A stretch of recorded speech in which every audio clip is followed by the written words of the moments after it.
નમસ્તે વિદ્યાર્થી મિત્રો, સ્ટડી ફોર નોલેજની યુટ્યુબ ચેનલમાં આપનું હાર્દિક સ્વાગત છે. ધોરણ 12 અર્થશાસ્ત્રનો અભ્યાસ આપણી આ સ્ટડી ફોર નોલેજની યુટ્યુબ ચેનલમાં તમે બધા જ સારી રીતે કરી રહ્યા છો. ઘણા બધા ટોપિક આપણે ધોરણ 12ના આ ચેનલની અંદર ડિસ્કસ કરેલા છે અને આજથી આપણે ધોરણ 12નું એક નવું જ ચેપ્ટર આ ચેનલની અંદર શરૂ કરવા જઈ રહ્યા છીએ. અને આ નવું ચેપ્ટર એટલે કે આપણા જ સિલેબસનું 9મું ચેપ્ટર વિદેશ વેપાર. અર્થતંત્રની અંદર જો વિદેશ વેપારની વાત કરવામાં આવે તો દરેક દેશ માટે એ વિદેશ વેપાર એક મહત્વનું અંગ તરીકે પણ જોવામાં આવે છે. વેપાર તો દરેક દેશ પોતાની રીતે કરતા જ હોય છે, દેશની અંદર પણ વેપાર થતો હોય છે, પરંતુ જે દેશનો વિદેશ વેપાર વધારે છે એટલે કે જે દેશનો માલ સામાન છે એ બીજા દેશની અંદર વધારે પ્રમાણમાં વપરાતો હશે, બીજા દેશ છે કોઈ પણ દેશનો માલ સામાન વધુ પ્રમાણમાં ખરીદતા હશે, એ દેશનો વિકાસ 100% વધારે જશે. એવી કંઈક વાત આપણે આ વિદેશ વેપારના ચેપ્ટરમાંથી કરવાની છે.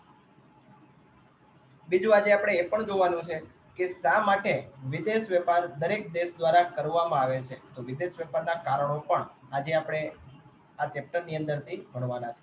ચેપ્ટરની આપણે શરૂઆત કરીએ એ પહેલા આપણે એ પણ જાણવું જરૂરી છે કે આ ચેપ્ટર ભણ્યા પછી મને કેટલી માહિતી આ ચેપ્ટરમાંથી મળશે, એટલે કે વિદેશ વેપાર ચેપ્ટરમાંથી તમે શું શીખવાના છો.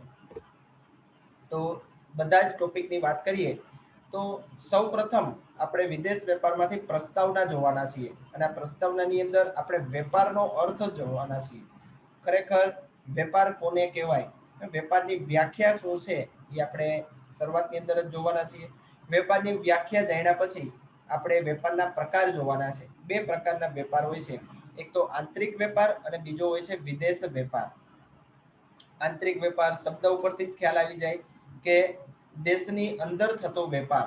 ધારો કે આપણે ભારત દેશની વાત કરીએ તો ભારત દેશના ગુજરાત રાજ્યમાંથી તમે કોઈ પણ બીજા રાજ્યની અંદર માલ સામાનનો ખરીદી અથવા તો વેચાણ કરો છો, એ વેપારને આપણે કહીએ છીએ આંતરિક વેપાર.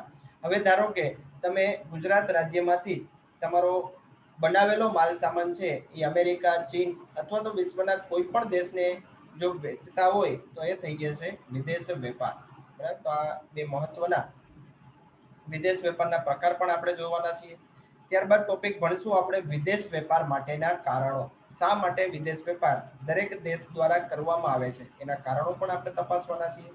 ત્યારબાદ આપણે જોશું વિદેશ વેપારનું સ્વરૂપ, કે હાલના સમયની અંદર વિદેશ વેપાર કેટલો વિસ્તરેલો છે અને એમાં ભારત દેશ કઈ જગ્યાએ પડેલો છે એની પણ ચર્ચા આપણા વિદેશ વેપારના સ્વરૂપમાં કરવાના છીએ. વિદેશ વેપારના સ્વરૂપ જૂના સિલેબસની અંદર આપેલો હતો. નવા સિલેબસની અંદર તમે ટોપિક જોશો વિદેશ વેપારના સ્વરૂપને અસર કરતી બાબતો.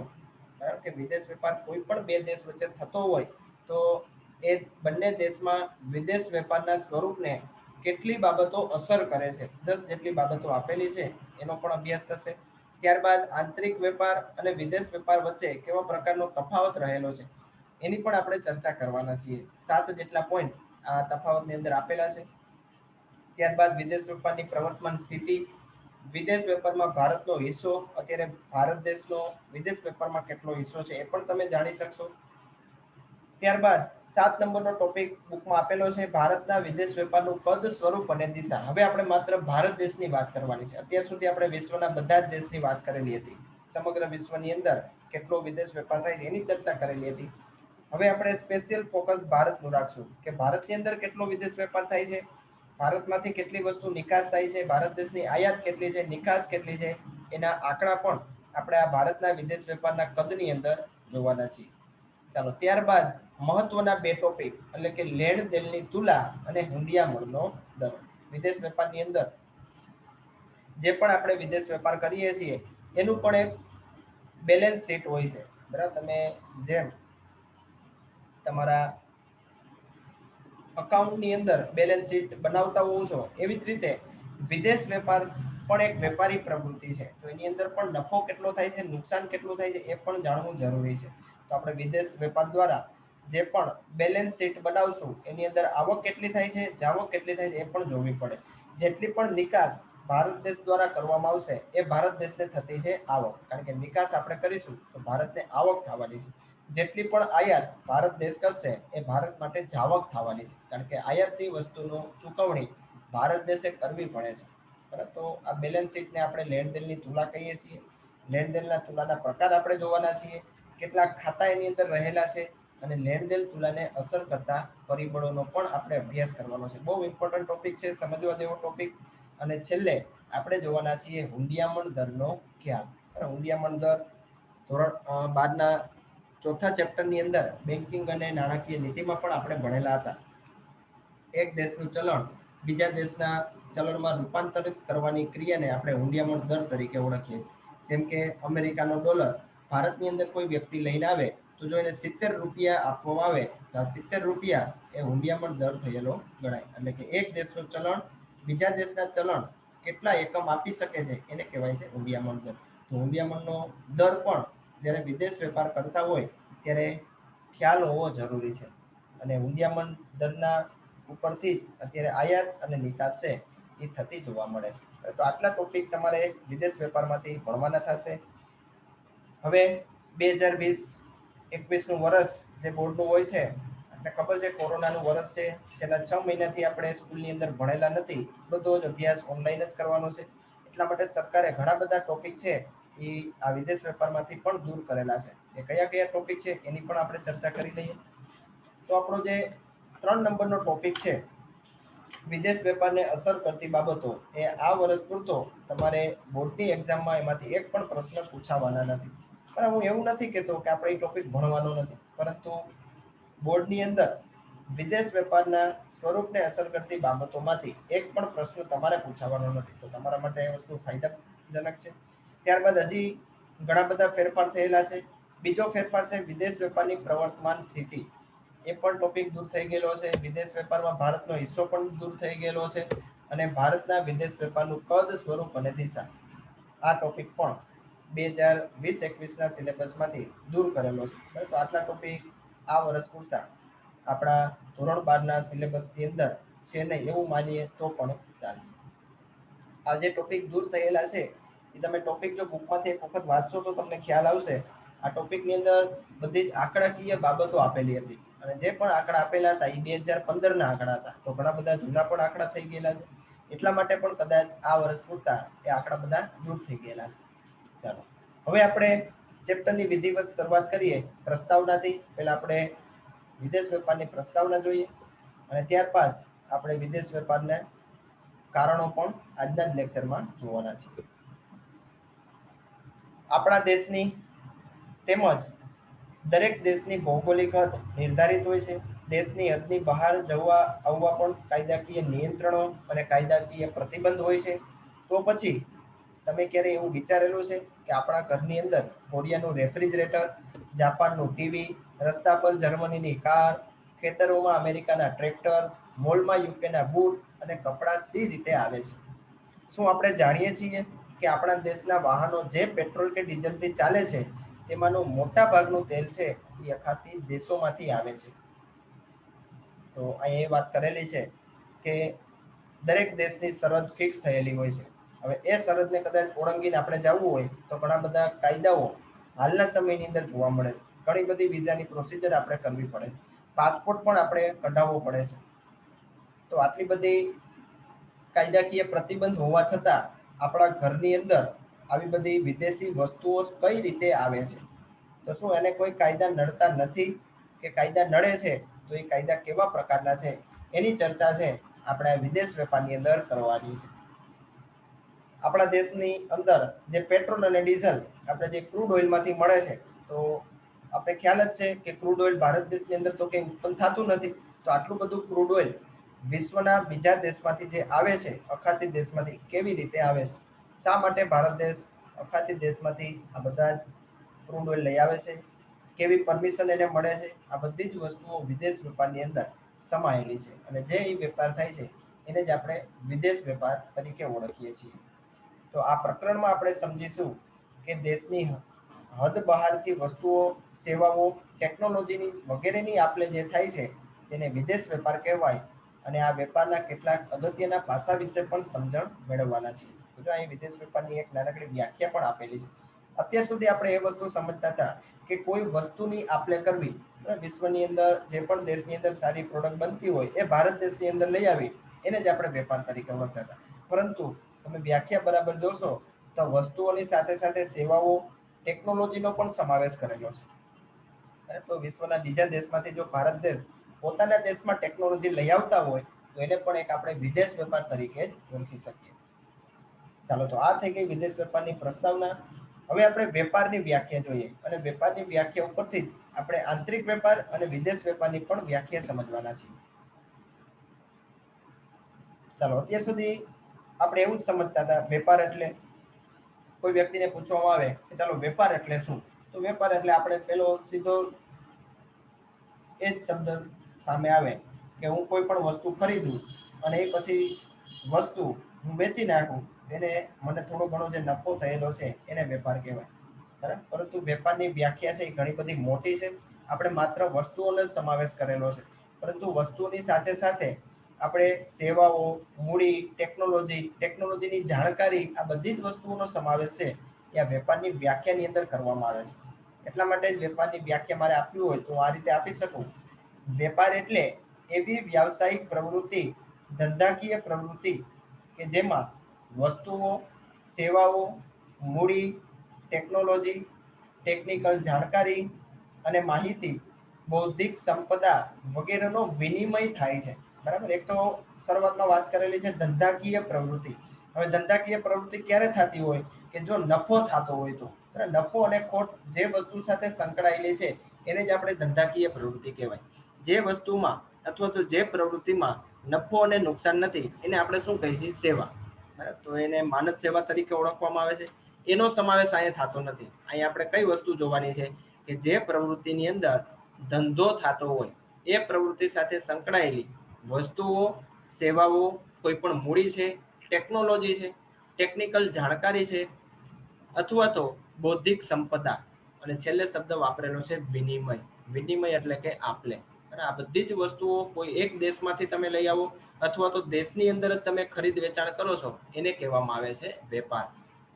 આપણા માટે એક શબ્દ નવો છે, ઇન્ટેલેક્ચ્યુઅલ પ્રોપર્ટીઝ, બૌદ્ધિક સંપદા. આ બૌદ્ધિક સંપદાની અંદર માણસે બુદ્ધિ દ્વારા જે વિકસિત કરેલી વસ્તુઓ છે એનો સમાવેશ થાય છે, જેની અંદર અત્યારના સમયની અંદર copyrights, patents, trademark, trade secret, આ બધી જ વસ્તુઓ સમાવેશ થયેલી છે.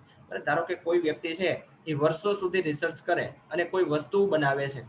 અત્યારે જ આપણે એક્ઝામ્પલ લઈએ તો COVID-19ની રસી હજી આપણા વિશ્વની અંદર બનેલી નથી, તો બધા જ દેશ દ્વારા પ્રયત્ન ચાલી રહેલા છે. ધારો કે કોઈ પણ દેશ છે એ COVID-19ની રસી બનાવી લેશે, ઘણી બધી મહેનત કરેલી હશે, ઘણા બધા રૂપિયા ખર્ચેલા હશે અને પછી COVID-19ની રસી બનશે. જેવી રસી માર્કેટની અંદર આવશે તો માર્કેટની અંદર આવ્યા પછી કોઈ પણ વ્યક્તિની સરળતાથી કોપી કરી લેશે અને કોપી કરીને સસ્તા ભાવે જો વેચવા માંડે તો જે કંપનીએ મહેનત કરેલી છે, રૂપિયા બગાડેલા છે, રૂપિયા ઇન્વેસ્ટ કરેલા છે, એ કંપનીને કંઈ ફાયદો થશે નહીં. એટલે આવા સમયે એ કંપનીને રક્ષણ આપવા માટે પેટન્ટ જરૂરી છે, આ બૌદ્ધિક સંપદા જરૂરી છે. એટલે કંપનીને શું કરશે? જે કંપનીએ રસી વિકસિત કરેલી છે એને પેટન્ટ આપી દેશે, તો એ રસી માત્ર ને માત્ર એ જ કંપની બનાવી શકે. એના સિવાય કોઈ બીજી વ્યક્તિ એ રસી બનાવી શકશે નહીં, અને જો બનાવવાની કોશિશ પણ કરશે તો એને ઘણો બધો દંડ થઈ શકે. તો આવી બૌદ્ધિક સંપદાનો પણ વિનિમય જો એક દેશ બીજા દેશને કરતો હોય તો એને વેપાર તરીકે આપણે ઓળખીએ. બીજા શબ્દમાં વેપારની આપણે વાત કરીએ તો વેપારમાં આવી વસ્તુઓ, સેવાઓની હેરફેર આવક કે નફા પ્રાપ્તિ માટે કરવામાં આવે છે. બરાબર. તો આ જે વેપાર થાય છે એ શા માટે? તો કે માત્ર ને માત્ર એનો હેતુ નફો કરવાનો છે, એને જ આપણે વેપાર તરીકે ઓળખીએ છીએ. વેપારના સામાન્ય રીતે બે પ્રકાર પડે છે, એક તો આંતરિક વેપાર અને બીજો છે વિદેશ વેપાર. કોઈ એક દેશની હદની અંદર થતી વેપાર પ્રવૃત્તિને આંતરિક વેપાર અને દેશની હદની બહાર થતી વેપાર પ્રવૃત્તિને વિદેશ વેપાર કે આંતરરાષ્ટ્રીય વેપાર તરીકે પણ ઓળખવામાં આવે છે. બહુ સમજાય એવી વસ્તુ છે. એક એનિમેશન જોઈએ, એની ઉપરથી આપણે જોઈએ કે આંતરિક વેપાર કોને કહેવાય અને વિદેશ વેપાર કોને કહેવાય. તો આ છે આપણું ભારત દેશની અંદર. ધારો કે ગુજરાતની અંદર કોઈ એક વસ્તુનું પ્રોડક્શન થાય છે અને આ પ્રોડક્શન હવે ધીમે ધીમે આપણા ભારત દેશના કોઈ રાજ્યની અંદર એનું વેચાણ ચાલુ થાય તો એને કહેવામાં આવે છે આંતરિક વેપાર. બરાબર. આ ગુજરાતની અંદર જે પણ પ્રોડક્શન થયેલું હતું એ માત્ર ભારતના જ રાજ્ય પૂરતું સીમિત રહેલું હતું. એનો વેપાર આપણે ભારતની અંદર જ કરેલો હતો. તો આ વેપાર પ્રવૃત્તિને આપણે આંતરિક વેપાર કહેલી હતી. હવે આ જ ગુજરાતની અંદર બનેલો માલ સામાન આપણે વિશ્વના બીજા દેશને વેચશું તો એ થઈ જશે વિદેશ વેપાર. તો હવે ગુજરાતનો માલ સામાન છે વિશ્વના બીજા દેશની અંદર પણ મળતો થશે, ત્યાં પણ આપણી વેપાર પ્રવૃત્તિઓ થશે. તો આ જે વેપાર કરેલો છે એને હું કહી શકું આંતરરાષ્ટ્રીય વેપાર અથવા તો વિદેશ વેપાર. તો આ વ્યાખ્યા પણ આપણે યાદ રાખવાની છે.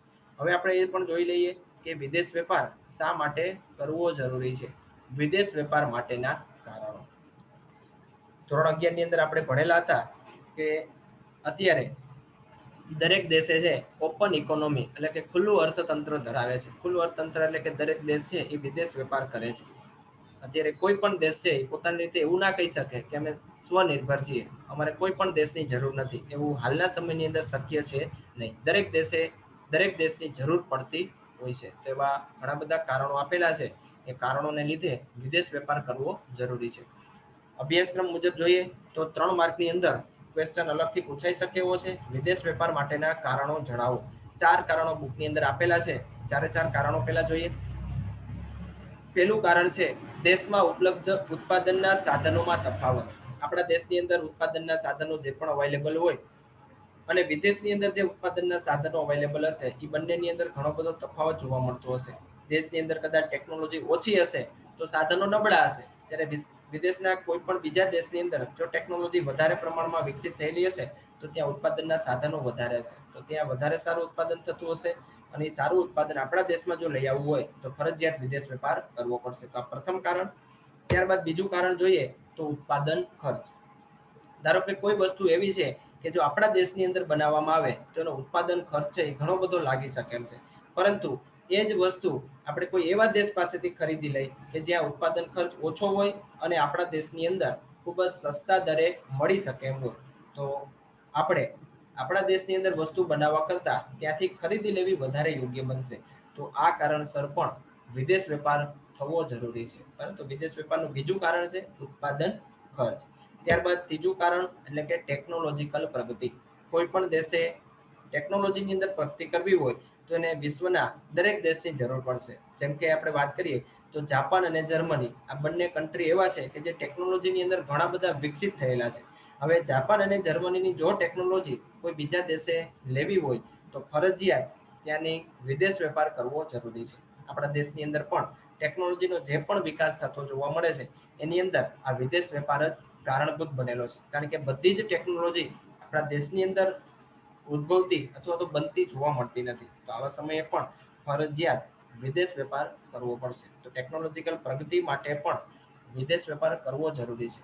અને છેલ્લું કારણ એટલે કે શ્રમ વિભાજન અને વિશિષ્ટીકરણ. શ્રમ વિભાજન એટલે કે દરેક દેશ પાસે એક સરખો શ્રમનો જથ્થો હોતો નથી. કોઈ દરેક દેશ છે એ પોતાના શ્રમ છે એ સ્પેસિફિક હોય છે, એ જ કામમાં આવડત ધરાવતા હોય છે. તેવા સમયે પણ વિદેશ વેપાર કરવો જરૂરી બનતો હોય છે. તો આ 4 કારણોના મદદથી આપણે સમજીશું કે વિદેશ વેપાર શા માટે જરૂરી છે. હવે એક પછી એક કારણને આપણે ડીપમાં અભ્યાસ કરીએ. બહુ જ ઈઝી કારણો છે ચારે 4 જોઈએ. એમાં પહેલું કારણ એટલે કે દેશમાં ઉપલબ્ધ સાધનોમાં તફાવત. અલગ અલગ દેશોમાં ઉત્પાદનના સાધનો જુદા જુદા પ્રમાણમાં ઉપલબ્ધ હોય છે. વળી બધી જ જાતના ઉત્પાદન માટે જરૂરી બધા જ પ્રકારના સંશોધનો પણ દરેક દેશ પાસે હોતા નથી. માટે દુનિયાના દેશો સંશોધનો, કેટલાક સાધનો, ટેકનોલોજી વગેરેનો વેપાર કરી પોતાની જરૂરિયાતો પૂરી કરે છે. તો વસ્તુ સમજાય એવી છે કે દરેક દેશ પાસે ઉત્પાદનના કઈ બધાય સાધનો હોતા નથી. તો જો એ દેશે પ્રગતિ કરવી હોય તો ફરજિયાત જે દેશ પાસે સારી ટેકનોલોજી હોય, જે દેશ પાસે સારા સંસાધનો હોય ત્યાંથી ફરજિયાત ખરીદી કરવા પડશે. તો આવા સમયે વિદેશ વેપાર કરવો જરૂરી બનતો હોય છે. તો આ પહેલું કારણ છે દેશમાં ઉપલબ્ધ સાધનોમાં તફાવત. આપણા દેશમાં જે વસ્તુ બને છે, જે સાધનો ઉપલબ્ધ છે એવા સાધનો છે એ કદાચ બીજા દેશ પાસે ના હોય તો બીજો દેશ આપણા દેશ પાસેથી પણ ખરીદી શકે છે. એને પણ વિદેશ વેપાર ગણી શકીએ. ચાલો, બીજું કારણ એટલે કે ઉત્પાદન ખર્ચ. સાધનો અને સંસાધનોની ઉપલબ્ધિ જુદી હોવાને કારણે વસ્તુ અને સેવાનો ઉત્પાદન ખર્ચ પણ જુદા જુદા દેશોમાં જુદો હોય છે. કેટલાક સાધનોની અછત અને ઊંચી કિંમતોને કારણે કેટલીક વસ્તુઓ, સેવાઓનો ઉત્પાદન ખર્ચ પણ ઊંચો હોય છે. ઘરેલું ખર્ચ ઊંચો હોય ત્યારે વસ્તુઓ સેવાઓની અન્ય દેશો પાસેથી આયાત કરવી સરળ અને સસ્તી બને છે. તો એ સ્પેસિફિક લખેલું છે કે જો ઉત્પાદન ખર્ચ આપણા દેશની અંદર કોઈ વસ્તુ બનાવતા હોય અને વધારે લાગતો હોય તો આવા સમયે આપણા દેશમાં એ વસ્તુ ઉત્પાદન કરવાના બદલે જે દેશ પાસે સસ્તી વસ્તુ મળતી હોય ત્યાંથી ખરીદી લેવી વધારે ફાયદામંદ સાબિત થતી હોય છે. એક એક્ઝામ્પલ આપણે ખ્યાલ જ છે કે ક્રૂડ ઓઇલ. આપણા ભારત દેશની અંદર ક્રૂડ ઓઇલ હજી ઘણી બધી જગ્યાએથી મળતું નથી અને કદાચ મળતું હોય તો પણ એનો જથ્થો ઘણો બધો ઓછો છે અને જથ્થો પણ ઓછો છે અને જમીનના ઘણા બધા ઊંડાણની અંદર આ ક્રૂડ ઓઇલ આપણા દેશમાં પ્રાપ્ત થાય છે, જેને બહાર કાઢવાનો ખર્ચ ઘણો બધો છે. એટલે આપણે એમ કહી શકાય કે ભારતની અંદર જે પણ ક્રૂડ ઓઇલ અત્યારે પ્રોડ્યુસ થાય છે, અંકલેશ્વર છે, પછી અસમ છે, પછી બોમ્બે હાઈ છે, આ મથુરા છે, આ 4-5 જગ્યાએથી આપણે ક્રૂડ ઓઇલનો જથ્થો મળે છે. પરંતુ જમીનના પેટાળમાં આ ક્રૂડ ઓઇલ આવેલું છે તેને બહાર કાઢવાનો ખર્ચો એટલે કે ઉત્પાદન ખર્ચ એ ઘણો બધો વધારે છે. તો આવા સમયે ભારત દેશે ખરેખર શું કરવું જોઈએ? તો જે દેશ પાસે ક્રૂડ ઓઇલ સસ્તું મળે છે ત્યાંથી આપણે આયાત કરવું સરળ રહેશે, બરાબર? કારણ કે આપણા દેશમાં ક્રૂડ ઓઇલ જો બનાવવા જશું તો આપણે ખર્ચ વધારે લાગશે. ખર્ચ વધારે લાગશે તો ઓટોમેટિક દેશની અંદર ખર્ચજન્ય ફુગાવો પણ થવાની શક્યતા વધારે છે. બીજું, ફુગાવો વધશે તો ધીમે ધીમે ગરીબી, બેકારી જેવી પણ સમસ્યા સર્જાવાની છે. તો એ બધી સમસ્યાથી બચવા માટે વિદેશ વેપાર કરવો એ ખૂબ જ સરળ બાબત ગણી શકાય. તો ઉત્પાદન ખર્ચને લીધે પણ વિદેશ વેપાર કોઈ પણ દેશ વચ્ચે થતો જોવા મળે છે. ચાલો, 3 નંબરનું કારણ એટલે ટેકનોલોજીકલ પ્રગતિ. બધા જ દેશની અંદર એક સરખી ટેકનોલોજી વિકસિત થયેલી હોતી નથી. તો આવા સમયે જે પણ દેશે ટેકનોલોજીની અંદર આગળ પડતું અથવા તો વિકાસ કરવો હોય તો જે દેશ પાસે સારી ટેકનોલોજી છે ત્યાંથી આયાત કરવી સરળ બને. તો દેશની અંદર પણ ટેકનોલોજીનો વિકાસ છે આપણે કરી શકીએ. જો વાત કંઈક આ રીતે લખેલી છે, બધા દેશોમાં સરખા પ્રમાણમાં ટેકનોલોજીકલ પ્રગતિ થઈ હોતી નથી. અમુક દેશો અમુક પ્રકારની ટેકનોલોજીમાં માહેર હોય છે તો કેટલાક દેશો બીજા પ્રકારની ટેકનોલોજીમાં આવડત ધરાવે છે. આથી દરેક દેશ દરેક વસ્તુના ઉત્પાદનમાં એક સરખી કાર્યક્ષમતા ધરાવતો નથી અને આથી દેશો વચ્ચે વસ્તુઓ અને સેવાઓનો વેપાર થાય છે. એક એક્ઝામ્પલ આપણે જોઈએ તો મેં હમણાં તમને જાપાન અને જર્મનીની વાત કરેલી હતી. આ બંને દેશ એવા છે કે ટેકનોલોજીની અંદર માહેર છે. વિશ્વના દરેક દેશ અત્યારે જાપાન, જર્મનીની ટેકનોલોજીથી એટલા બધા પ્રભાવિત થઈ ગયા છે કે દરેક દેશ પોતાના દેશની અંદર આ જાપાનની ટેકનોલોજી એડ કરતા થઈ ગયા. આપણો દેશ પણ એની અંદર બાકાત નથી. આપણા દેશની અંદર પણ ટૂંક સમયની અંદર બુલેટ ટ્રેન આવવાની છે. તો આ બુલેટ ટ્રેન છે એ પણ જાપાનની ટેકનોલોજી છે. તો હવે જાપાનની ટેકનોલોજી ભારત દેશની અંદર આવશે તો આને પણ આપણે વિદેશ વેપાર ગણી શકીએ. હવે ધારો કે આપણો દેશ એવું નક્કી કરે કે આપણે કોઈ દેશની જરૂર નથી, આપણે આપણી રીતે જ આગળ વધીશું અથવા તો સ્વનિર્ભર બની જાય.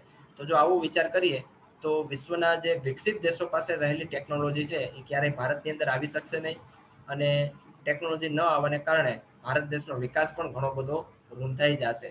તો વિકાસ વધારવો હોય, ટેકનોલોજીકલ પ્રગતિ જો દેશની અંદર કરવી હોય તો વિદેશ વેપાર કરવો જરૂરી છે. તો જે પણ માહેર એવા ટેકનોલોજી સજ્જ દેશો છે એની ટેકનોલોજી આપણા દેશમાં લઈ આવી તો આપણા દેશનો પણ ટેકનોલોજીકલ પ્રગતિ ઘણી બધી થઈ શકે. બરાબર? તો આ બુલેટ ટ્રેન છે એ આપણા દેશ લઈ આવેલી છે તો એ પ્રકારનો વિદેશ વેપાર જ કહી શકાય. માત્ર આપણે બુલેટ ટ્રેન લઈ આવેલા નથી, પરંતુ જાપાનમાંથી ટેકનિકલ સમજ પણ લઈ આવેલા છે. બરાબર? તો જાપાનના એન્જિનિયરો છે એ ભારત દેશની અંદર આપણે આયાત કરેલા છે. એ આપણા દેશના એન્જિનિયરોને શીખવાડશે કે કઈ રીતે બુલેટ ટ્રેનનું સંચાલન કરવું. આખી ટેકનોલોજી આપણે જાપાનમાંથી આ બુલેટ ટ્રેનની ઉઠાવેલી છે. તો આ એક પ્રકારની ટેકનોલોજીકલ પ્રગતિ માટે પણ વિદેશ વેપાર આપણે ગણી શકાય. તો આ કારણથી પણ વિદેશ વેપાર કરવો જરૂરી છે. ચાલો હવે જોઈએ છેલ્લું કારણ એટલે કે શ્રમ વિભાજન અને વિશિષ્ટીકરણ. દરેક દેશની અંદર શ્રમનો જથ્થો અલગ અલગ હોય છે. એવું તો હોતું નથી કે દરેક દેશની અંદર જે પણ કારીગરો છે એક સરખી આવડત ધરાવતા હોય. દરેક દેશના શ્રમિકોની ઉત્પાદન ક્ષમતાઓ અલગ અલગ હોય છે, કૌશલ્ય અલગ અલગ હોય છે. તો હવે એ પ્રમાણે આપણે એની આવડત પ્રમાણે શ્રમિકોનું જે વિભાજન કરવામાં આવે છે એને કહેવામાં આવે છે શ્રમ વિભાજન. તો પહેલા શ્રમ વિભાજન અને વિશિષ્ટીકરણની વ્યાખ્યા જોઈએ અને એની પછી આપણે આ કારણને આખું સમજીએ. ચાલો પહેલા જોઈએ શ્રમ વિભાજનની વ્યાખ્યા. ક્યારેક એક માર્કની અંદર પૂછાય તો આપણે આ વ્યાખ્યા લખવી પડે. શ્રમિકોની તેમની આવડત અને રુચિ મુજબની ઉત્પાદનની વિવિધ પ્રવૃત્તિઓ કરવામાં આવતી વહેંચણી એટલે શ્રમ વિભાજન. આપણે એ શ્રમિકોનું વિભાજન કરીએ છીએ, શ્રમિકોને અલગ તારવીએ છીએ, પરંતુ અલગ કઈ રીતે તારવીએ છીએ? તો જે શ્રમિકને જે કામ આવડે છે એ જ કામ એને આપણે સોંપી દેશું, એને કહેવામાં આવે છે શ્રમ વિભાજન. શ્રમ વિભાજનથી ફાયદો શું થશે? તો કે જે શ્રમિકને જે કાર્ય આવડે છે એ જ કાર્યની તમે એને ટેકનિકલ સમજ આપો, એ જ કાર્યની ટ્રેનિંગ આપો, તો એ વધારે સારું પરિણામ છે એ તમને વધારે સારું ઉત્પાદનના સ્વરૂપમાં આપી શકશે. તો શ્રમ વિભાજન આને કહી શકાય કે તમે શ્રમિકોનું વિભાજન કરેલું છે. ચાલો ત્યારબાદ બીજી વ્યાખ્યા હતી વિશિષ્ટીકરણ. વિશિષ્ટીકરણ એટલે કે અમુક શ્રમ અમુક પ્રકારની આવડત વધારે ધરાવતો હોવાથી તે દેશમાં તેવી વસ્તુનું ઉત્પાદન વધારે કરે છે, જેને વિશિષ્ટીકરણ કહેવામાં આવે છે. ધારો કે આપણા દેશની અંદર જો શ્રમિકો કંઈક એવી અલગ પ્રકારની આવડત ધરાવતા હોય તો આપણા દેશની અંદર વસ્તુનું ઉત્પાદન છે એ વધારે હોય. જેમ કે એક્ઝામ્પલ તરીકે આપણે લઈએ તો ભારત દેશની અસમની ચા. અસમની ચા ભારત દેશમાં જેવી પ્રોડ્યુસ થાય છે એવી વિશ્વના કોઈ દેશની અંદર પ્રોડ્યુસ થતી નથી. તો ભારતના શ્રમિકોને, જે અસમ વિસ્તાર છે ત્યાંના શ્રમિકોને ચા ઉગાડતા સારામાં સારી આવડે છે, તો એને થઈ ગયું વિશિષ્ટીકરણ. બ્રાઝિલની વાત કરીએ તો બ્રાઝિલની અંદર કોફીનું ઉત્પાદન વધારે થાય છે. તો બ્રાઝિલમાં શા માટે કોફીનું ઉત્પાદન વધારે છે? તો કે ત્યાંના શ્રમિકોને કોફી કઈ રીતે ઉગાડવી, કેવી રીતે ઉત્પાદન વધારે કરવું એની સમજ વધારે છે. હવે એ જ કોફી કદાચ ભારત દેશની અંદર લઈ આવવામાં આવે તો ભારત દેશ એટલું બધું ઉત્પાદનની અંદર વધારો કરી શકશે નહીં, કારણ કે આપણા દેશના શ્રમને એ પ્રકારની આવડત છે નહીં. પણ આવી તો ઘણી બધી વસ્તુઓ છે કે જેની વિશિષ્ટીકરણ છે દરેક દેશે પ્રાપ્ત કરેલું હોય. આપણા દેશમાં અસમની ચા છે, પછી જુનાગઢની કેસર કેરી છે, પછી પાટણના પટોળા છે. આ બધી જ આપણું વિશિષ્ટીકરણ આપણે ગણી શકાય. તો આ બે વ્યાખ્યા પણ આપણે ખાસ યાદ રાખવી. ચાલો હવે આપણે આ ટોપિક આખો સમજીએ. દરેક દેશની શ્રમની ઉત્પાદકતા અને કૌશલ્ય કેવી હોય છે? અલગ અલગ હોય છે. વળી નિયોજન શક્તિની કાર્યક્ષમતા પણ અલગ અલગ હોય છે. નિયોજન શક્તિ એટલે કે આ બધા જ શ્રમિકોનું હેન્ડલ કરવાવાળી વ્યક્તિઓ.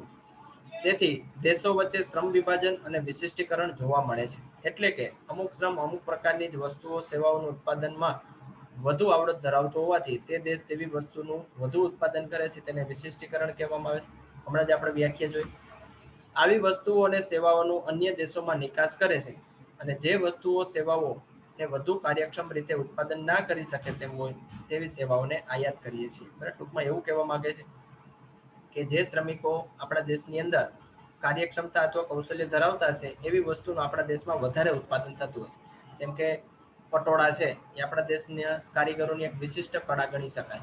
તો પટોળાનું જેમ ઉત્પાદન વધારે થશે એમ આપણા દેશના નિકાસની પણ વધારો થશે, અને નિકાસ વધારે થશે તો દેશને વધારે આવક મળી શકશે. તો આવા વિશિષ્ટ વસ્તુઓ ખરીદવા માટે પણ દરેક દેશ છે એ વિદેશ વેપાર કરતો જોવા મળે છે. વળી જ્યારે કોઈ દેશ પોતાની વિશિષ્ટતાની બહારની વસ્તુઓ અથવા તો સેવાઓ ઉત્પન્ન કરવાનો પ્રયત્ન કરે છે ત્યારે તેમ કરવા માટે તે કૌશલ્ય ધરાવતા નિષ્ણાંતો, તેમના જ્ઞાન વગેરેની પણ આયાત કરવામાં આવે છે. હવે અમુક એવી વસ્તુઓ છે જે ખરેખર ભારતના આપણા દેશની અંદર બનતી જ નથી, તેમ છતાં જો આપણે એનું ઉત્પાદન કરવું હોય તો આપણે શું કરવું પડશે? જે દેશની અંદર એ વસ્તુ બને છે તેના આપણે કૌશલ્ય અથવા તો નિષ્ણાંતો છે એ દેશની અંદર લઈ આવવા પડે. હમણાં પ્રીવિયસ એક્ઝામ્પલ આપણે જોયું બુલેટ ટ્રેન. તો બુલેટ ટ્રેન એ ભારત દેશની ટેકનોલોજી નથી, જાપાનની ટેકનોલોજી છે. તેમ છતાં ભારતમાં આ ટેકનોલોજી લઈ આવી છે તો શું કરવું પડશે? તો ભારત દેશની અંદર જાપાનના એન્જિનિયરો, જાપાનની ટેકનોલોજી, જાપાનનું જ્ઞાન એ પણ લઈ આવવું પડશે. બરાબર, તો એને પણ આપણે એક વિદેશ વેપારની અંદર સમાવિષ્ટ કરી શકીએ. તો આ 4 કારણને લીધે દરેક દેશ છે એ વિદેશ વેપાર કરતો જોવા મળે છે. તો આ થઈ ગયો આજનો આપણો ટોપિક વિદેશ વેપારના કારણો. 3 માર્કની અંદર અલગથી આ ટોપિક પૂછાય એવો છે. હવે પછી આપણે જ્યારે પણ વિદેશ વેપાર ચેપ્ટરની અંદર મળીશું ત્યારે આપણે આંતરિક વેપાર અને વિદેશ વેપાર વચ્ચેનો તફાવત જોવાના છીએ કે વિદેશ વેપાર કઈ રીતે આંતરિક વેપારથી અલગ પડે છે. એના તફાવતના મુદ્દા આપણે આવતા લેક્ચરની અંદર ડિસ્કસ કરવાના છે. અર્થશાસ્ત્રના જુદા જુદા ટોપિક જે ધોરણ 12 ની અંદર આવેલા છે એનો અભ્યાસ અથવા તો રિવિઝન તમારે કરવું હોય તો યુટ્યુબની અંદર આ ચેનલ સ્ટડી ફોર નોલેજની અંદર તમે કરી શકશો. યુટ્યુબની અંદર સર્ચ કરશો સ્ટડી ફોર નોલેજ, અને એમાં તમારે ધોરણ 12ના વિડીયો જો ફાઇન્ડ કરવા હોય તો પ્લેલિસ્ટમાં જજો. પ્લેલિસ્ટની અંદર તમને જુદા જુદા સબ્જેક્ટના વિડીયો જોવા મળશે. એમાંથી તમે ધોરણ 12 ઇકોનોમિક્સનું ફોલ્ડર સિલેક્ટ કરશો તો તમને જુદા જુદા આપણા અર્થશાસ્ત્રના લેક્ચર મળી જશે, જેમાંથી તમે બધા ટોપિકનું રિવિઝન પણ કરી શકશો, જે તમને એક્ઝામની અંદર પણ ઘણું બધું કામમાં આવી શકશે. આજનો લેક્ચર આપણે અહીં પૂરો કરીએ છીએ. Thank you.